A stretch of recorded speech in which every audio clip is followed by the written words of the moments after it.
Assalamu alaikum class.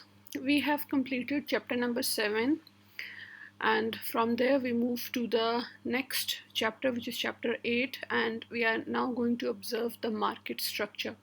So the first market structure we are going to take a look is the perfect competition.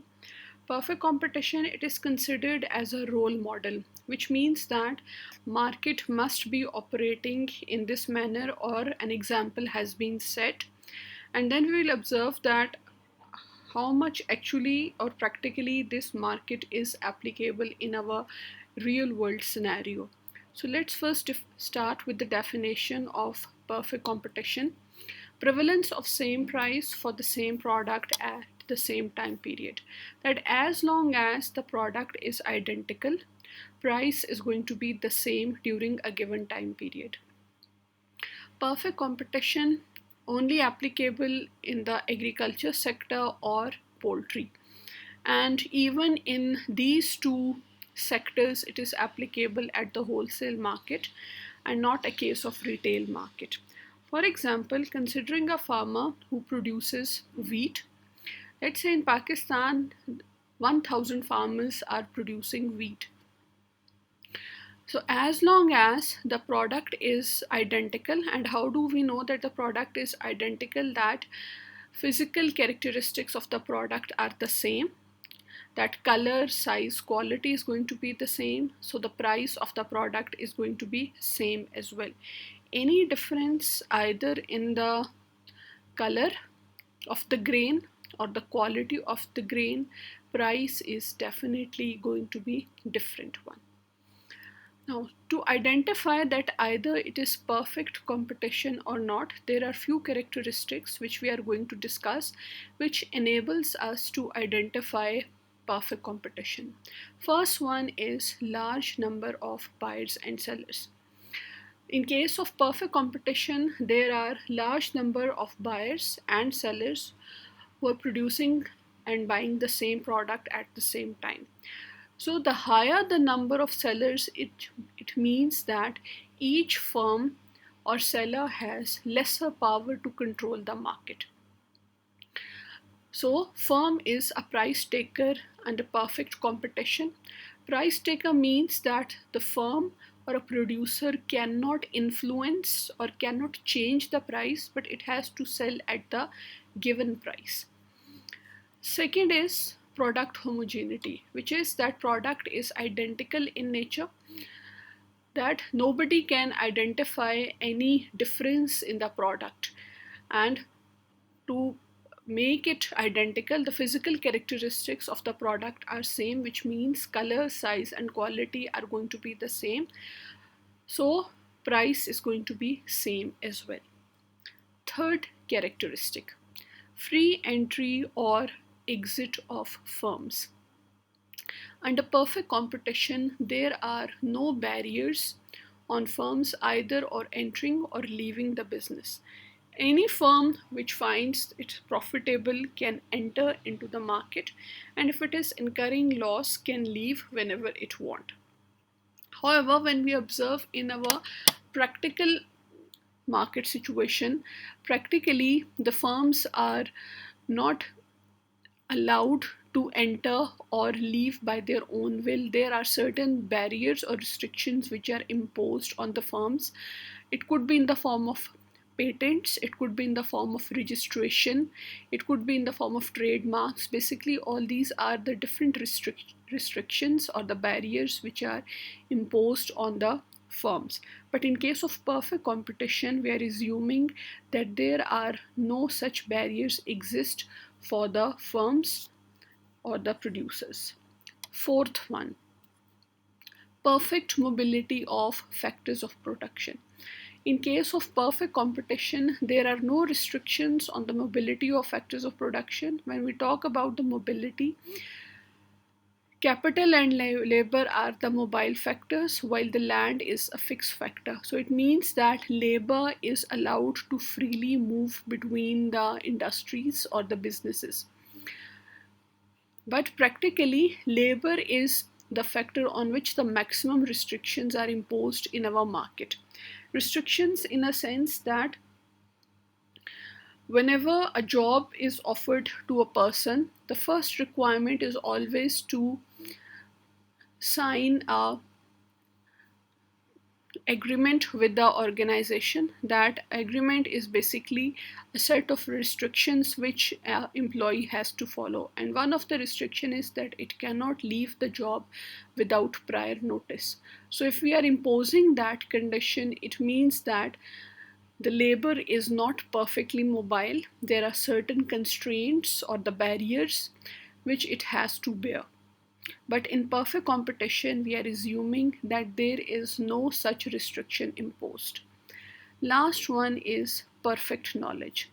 Perfect knowledge, it means that there is no uncertainty in market. Both buyers and sellers have complete knowledge about the market conditions. Buyers know that what are the market prices, and they cannot be influenced by the seller in market or cannot be exploited by the sellers in market. So these are the 5 conditions. If these 5 conditions, which are large number of buyers and sellers, product homogeneity, free entry or exit of the firms, perfect mobility of factors of production, and perfect knowledge, if these exist, it means that it is a case of perfect competition. From here, let's move to the demand curve in perfect competition. In case of perfect competition, demand curve for a firm or for a producer is a horizontal straight line, which means that prices are given and producer is a price taker. For example, when we take a look at this diagram, prices on vertical axis, output or quantity horizontal axis. Let's suppose that P is the market price. So producer cannot change this price, rather it has to sell at this given price. Let's suppose that if there are 10 sellers in the market and the market price is P. So each seller is going to sell the output or the quantity according to their production, but they cannot change the price, and the reason is that the producer is a price taker. Price taker, as we have already discussed, that producer cannot change the price of the product or cannot influence the price, but it has to sell at the given price. Now, to explain it more, I am considering a demand curve in which I am assuming different prices. Market price is 40 and 2 other scenarios are given as well. Now, it is possible that, let's say that firm said if cost of production is increased, let's say first scenario, if the cost for the firm rises, maybe because of the increase in price of input or maybe the wastage rate is higher, whatever the reason, and the firm decided that it is going to increase the price from 40 to 45, from 40 to 45, because at this price the cost is not covered, and if it tries to charge this higher price, it will be out of the market because all others are selling at this given price. So which means that producer is a price taker under perfect competition. Second scenario is that, let's suppose that cost of production for the firm reduces. Maybe it is a change in technology or any other reason, and the producer said that it want to give that benefit to the consumer by reducing the price. Instead of 40, it tries to sell the product at 35, and that producer will be out of the market as well, because if only one is selling at a lower price and all other are charging this 40 price, then there is a psychological effect on a consumer thinks that either the product is inferior or maybe it is an older stock that the producer tries to sell at the lower price. So under perfect competition, a firm or a producer cannot change the price of the product. It has to sell at the given price. Okay, now let's include 2 more concepts over here. One is the average revenue and the other is marginal revenue. Average revenue, that when we divide the total revenue with the output, and average revenue is always equals to the price. Second is the marginal revenue, which is the additional revenue earned by selling an additional unit of the same product, that is change in total revenue divided by output. Now, how these two concepts we are including over here, for that I have drawn this table. Different levels of output are taken from 1, 2, 3 up to 5, and the price is given as well, which is 40. Since the price is identical or same at each output level, it shows that this is perfect competition. Okay, to measure the revenue, we multiply price with the quantity. Next column is for the revenue, and I have written the formula as well. 40 into 1 is 40, 40 into 2 is 80, 40 into 3 is 120, 40 into 4 is 160, and 40 into 5 is 200. Average revenue is that when we divide total revenue by the output. So total revenue, this one, when we divide it by the output, when we divide it, it again becomes equal to 40. 40 divided by 1 is going to be 40, 80 divided by 2 is 40, 120 divided by 3 is 40, 160 divided by 4 is 40, and 200 divided by 5 is 40 as well. It shows that price is equals to average revenue. Marginal revenue, just like we have calculated marginal cost, that this is the additional cost, in the same manner marginal revenue is the additional revenue. So it is the difference between second and first value of revenue. So 80 minus, for the first one it's going to be 40, 80 minus 40 is 40, 120 minus 80 is going to be 40, 160 minus 120 is 40, and 200 minus 160 is going to be 40 as well. So it means that in case of perfect competition, average revenue is equals to marginal revenue, which is equals to price as well. This which I am indicating over here, or even in this previous diagram as well, that average revenue is equals to marginal revenue, which is equals to price as well in case of perfect competition. Now, next topic after that is price and output determination in short run under perfect competition. Short run, we have already discussed in chapter 7, that in which at least one of the factor of production is fixed and firm can only change the variable factors. Time duration is less than 1 year. Now there are 4 cases which we are going to discuss in short run: normal profit, abnormal profit, loss, and shutdown. First one is normal profit. In case of normal profit, let's start first with the diagram. We are using the cost curves of chapter 7, that marginal cost intersects the average cost from below. And in case of normal profit, these cost curves are tangent to price line. We are taking output on the horizontal axis, cost on vertical axis. And in case of normal profit, the cost curves are tangent to price line. It means that at equilibrium over here, which is spotted by a red point, average cost is equals to marginal cost, which is equals to price. It means that the cost at which the firm is producing, it is selling at the same price in market. Right? Then comes the second case, which is abnormal profit. Abnormal profit is that if the firm is able to minimize the cost, maybe because of change in technology which reduces the per unit cost, or any other reason. So in that case, the average cost for the firm is less than the price.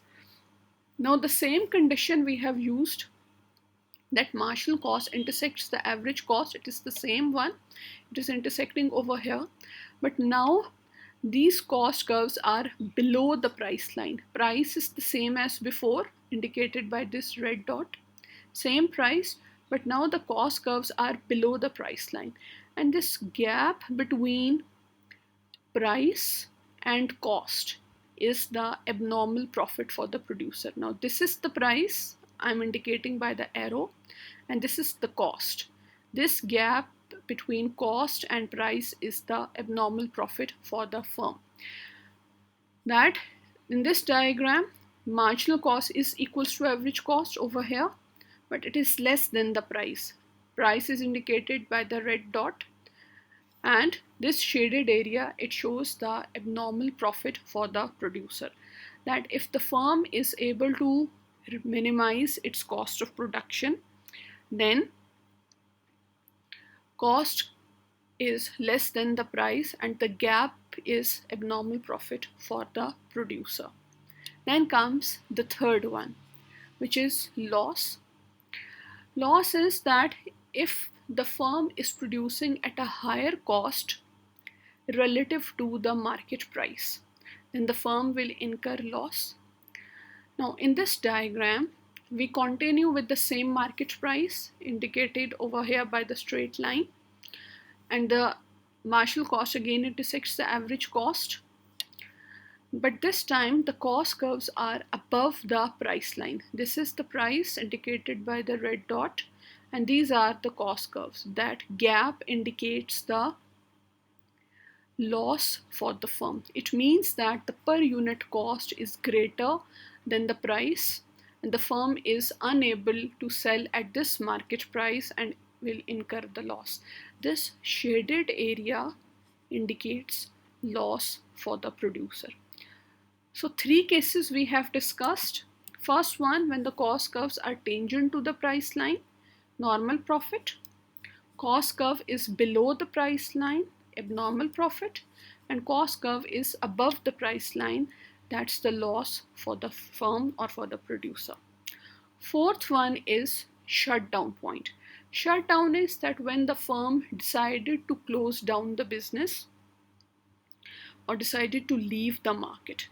Now for the shutdown, other than average cost, and this is average cost and this is marginal cost, we also includes the average variable cost as well.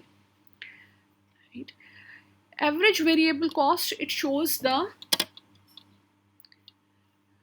current expense or the running expense for the firm. Let's say that we start with the P2. Over P2, it shows the normal profit for the firm or the break-even point when the cost curves are tangent to market price. Let's say that instead of increase in market price reduces from P2 to P1. And now the firm is only incurring or only able to cover the average variable cost. That it only able to cover its current expense. Only current expense means that paying only the wages and covering the cost of raw material. Fixed costs are not covered, but it still continue to produce. Now let's say that in a while, in 3 to 4 months, there is further reduction in market price. From P1, it again reduces downward. It is shown by a red arrow. Any price below P1 and the firm not even able to cover the average variable cost, which is shown over here. This is average variable cost. If the price is, let's suppose, even below that, then not even the average variable cost is covered, and then the producer has decided to close down or shut down the business. Right? I have mentioned over here is that the shutdown price is P1 or less. That it could be P1, or if the price reduces when not even the average variable cost is covered, that will be the shutdown point for the firm. So 4 cases we have discussed in short run. First one is the normal profit when the cost curves are tangent to price line. Abnormal profit, cost curve is below the price line. Loss, cost curves are above the price line. And shutdown, when not even the average variable cost is covered, that will be the shutdown point or when the firm decided to close down. Okay, so these are the 4 cases for the short run. Now from short run, let's move to the long run. Long run is the one in which all the factors of production can be changed. In long run, the firm operates only at normal profit, neither loss nor abnormal profit. So it means that the case of long run is similar to the one which we have discussed in the short run as well. So over here, long run average cost curve is tangent to the price line, and long run Marshall cost curve intersect it from below at this red point. I have written the condition over here.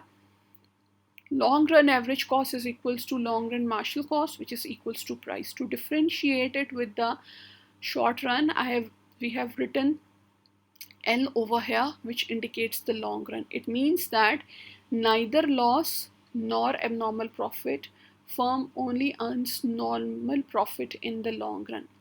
But the question is that how is it possible that the firm only earns the normal profit?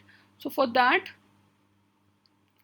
I have given another scenario that LAC is the long run average cost and LMC is the long run Marshall cost curve. Now let's suppose that currently the market is at point G. Now this point G is showing the abnormal profit. How it is abnormal profit? Because the cost curves are below the price line, right? The case which we have indicated in the short run as well, let's say that in short run, when the firm comes into the market, it is incurring abnormal profit and it is operating at the point G. Now this abnormal profit will attract new firms in market, and we know that in perfect competition there are no barriers on the restrictions. There is free entry or exit of the firms. So the number of firms increases, resulting in higher output, which reduces the market price.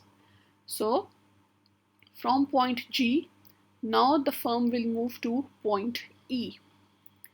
And again, the abnormal profit is turned into normal profit. From point G, I'm repeating it again, the firm moved to point F. From point G, the firm has now moved to point F, now where the cost curves are tangent to the price line, and abnormal profit is now turned into the normal profit, right? So in long run, the firm operates only at long run normal profit, neither loss nor abnormal profit, right? So over here, our first lecture of chapter 8 is completed. Supply behavior is the next topic.